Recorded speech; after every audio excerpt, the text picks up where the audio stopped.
पश्चिम बंगाल में जब से चुनाव हुआ है तब से वहां की राजनीतिक बयानबाजी कुछ ज्यादा ही तेज हो चली है। इस वीडियो में बात बंगाल की राजनीति की। आखिरकार किसने कह दिया कि अब बहुत हो गया, बोलने दीजिए। टीएमसी के वो 3 विधायक कौन हैं जिन्होंने ममता बनर्जी और अभिषेक बनर्जी को जमकर झाड़ा है? इस वीडियो में बात हम इसी मुद्दे पर करेंगे। नमस्कार, आप देख रहे हैं न्यूज 18 का डिजिटल प्लेटफॉर्म। मैं हूं आपके साथ श्रुति श्रीवास्तव। तृणमूल कांग्रेस पर हमेशा से आरोप लगते रहे हैं कि पार्टी अध्यक्ष ममता बनर्जी और उनके भतीजे और पार्टी महासचिव अभिषेक बनर्जी किसी को कुछ भी बोलने नहीं देते हैं। मंगलवार को ममता बनर्जी की ओर से बुलाई गई नवनिर्वाचित विधायकों की बैठक में यह परंपरा टूट गई। टीएमसी के 3 वरिष्ठ विधायकों ने ताबड़तोड़ ममता बनर्जी और अभिषेक बनर्जी को झाड़ा, लेकिन दोनों ने कोई विरोध तक नहीं किया, बल्कि चुपचाप सुनते रहे। ऐसा क्यों हुआ वो हम आपको इस वीडियो में बताएंगे, विस्तार से समझिए। दरअसल पश्चिम बंगाल चुनाव हारने के बाद तृणमूल कांग्रेस यानी कि टीएमसी में बगावत की अटकलें लगातार बढ़ती जा रही हैं। चुनाव रिजल्ट आने से पहले जहां पार्टी मीटिंग में केवल ममता बनर्जी या अभिषेक बनर्जी बोलते थे, बाकी के लोगों का काम केवल सुनना होता था, लेकिन करारी हार के बाद टीएमसी पार्टी मीटिंग का यह मॉडल उल्टा होता हुआ दिखाई पड़ रहा है। मंगलवार को ममता बनर्जी और अभिषेक बनर्जी के कालीघाट वाले घर पर टीएमसी विधायकों की मीटिंग बुलाई थी। पार्टी अध्यक्ष के बुलावे के बावजूद 80 में से केवल 67 विधायक यहां पहुंचे। 7 विधायकों ने पार्टी मीटिंग में नहीं आने की वजह बताई, लेकिन बाकी के 6 विधायकों ने कोई सूचना देना भी मुनासिब नहीं समझा। टीएमसी की मीटिंग शुरू होते ही पार्टी के 3 वरिष्ठ विधायक कुणाल घोष, ऋतव्रत बनर्जी और संदीप पान साहा एग्रेसिव होकर बोलने लगे। और गौर करने वाली बात यह रही कि जब ये तीनों विधायक बोल रहे थे तो ममता और अभिषेक दोनों चुपचाप सुनते रहे। उन्होंने तनिक भी बीच में टोका टाकी नहीं की। इन विधायकों ने विधानसभा चुनाव में पार्टी की करारी हार के बाद पार्टी के शीर्ष नेतृत्व की सीधे तौर पर आलोचना करने में कोई कोर कसर नहीं छोड़ी। सूत्रों ने बताया कि मीटिंग में तीनों विधायकों ने भवानीपुर में ममता बनर्जी की हार से अपनी बात शुरू की। कहा कि इस सीट पर 267 बूथों में 207 पर शुवेंदु अधिकारी आगे रहे।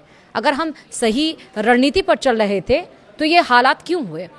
द टेलीग्राफ में प्रकाशित खबर के मुताबिक बैठक से जुड़े कई सारे सूत्रों ने बताया कि बेलेघाटा के विधायक घोष, उलबेरिया पूर्व के विधायक ऋतव्रत और एंटाली के विधायक साहा पूरी तरह से नाराज दिखे।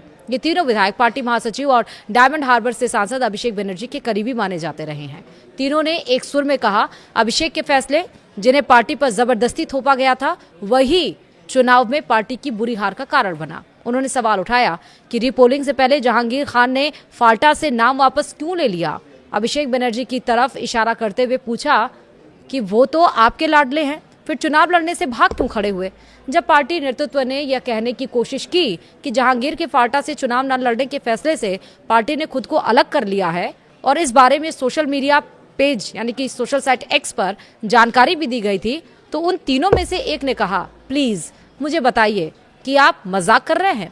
तीनों विधायक जिस तरह से बोलते जा रहे थे उसे देखकर बुआ यानी कि ममता बनर्जी और भतीजे अभिषेक बनर्जी को समझ में नहीं आया कि अचानक ये क्या हो गया, कौन सी आफत टूट पड़ी।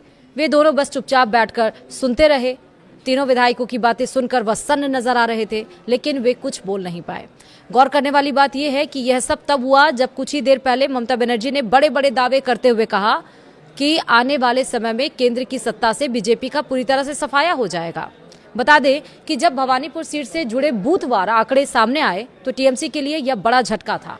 इन आंकड़ों के मुताबिक जिस सीट पर शुवेंदु अधिकारी ने ममता को 15,105 वोटों से हराया था, वहां 28 बूथों में ममता को 50 से भी कम वोट मिले थे। कुल 267 बूथों में से 207 बूथों पर शुवेंदु अधिकारी से पीछे चल रही हैं। शुवेंदु को 39 बूथों में 50 से कम वोट मिले थे, लेकिन उन्हीं बाकी जगहों पर इसकी भरपाई कर ली गई थी। घोष, ऋतव्रत और साहा की इस तीकड़ी ने कोलकाता नगर निगम क्षेत्र में ही अभिषेक के नाम पर कथित तौर पर मौजूद 43 संपत्तियों की सूची का जिक्र भी किया। मीटिंग में तीनों ने भ्रष्टाचार के इस स्तर की कड़ी आलोचना भी की। यह सुनते ही अभिषेक बनर्जी ने अपने बचाव में कहा, हो सकता है कि ये संपत्तियां किसी और अभिषेक के नाम पर हों, लेकिन तीनों विधायकों ने एक ना सुनी और अपनी बात कहते रहे। सूत्रों ने भी बताया कि एक विधायक ने कहा कि अभिषेक ने कहा था फाल्टा में एक इलेक्ट्रिक शमशान बनाया जाएगा जहां 4 मई के बाद हार्ट अटैक से मरने वालों का अंतिम संस्कार किया जाएगा। अब वह शमशान कौन बना रहा है और वहां किसका अंतिम संस्कार होगा? कुणाल घोष इतने ज्यादा एग्रेसिव हो गए कि उन्होंने ये तक कह दिया, अब बहुत हो गया, अब पार्टी में सुनने की नहीं बोलने की आजादी वाली संस्कृति शुरू होनी चाहिए। उन्होंने कहा कि उनके कालीघाट वाले घर पर ऐसी बहुत सारी बैठकें हो चुकी हैं और अब हमें यानी कि तृणमूल को सड़कों पर उतरकर गरीबों और बेसहारा लोगों को भगवा बुलडोजर सेना से बचाना चाहिए। ये भी बताया जा रहा है, यानी कि सूत्रों के मुताबिक ये भी कहा जा रहा है कि ममता ने कथित तौर पर अपनी पुरानी हिदायत दोहराने की कोशिश की कि पार्टी के नेतृत्व के खिलाफ जो भी शिकायतें हों उन्हें लिख कर दिया जाए, लेकिन इस पर वे लोग हंस पड़े।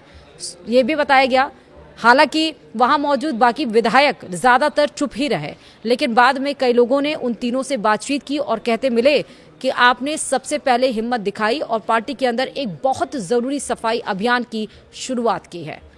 तो इससे साफ नजर आ रहा है कि टीएमसी के भीतर दो फाड़ होता हुआ नजर आ रहा है।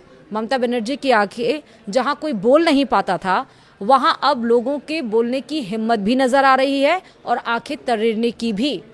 तो क्या हाल उत्तर प्रदेश में जिस तरह से बहुजन समाजवादी पार्टी का हुआ है, क्या पश्चिम बंगाल में टीएमसी का भी हो जाएगा? आपका क्या सोचना है? कमेंट में मुझे जरूर बताइएगा। फिलहाल वीडियो में इतना ही। नमस्कार।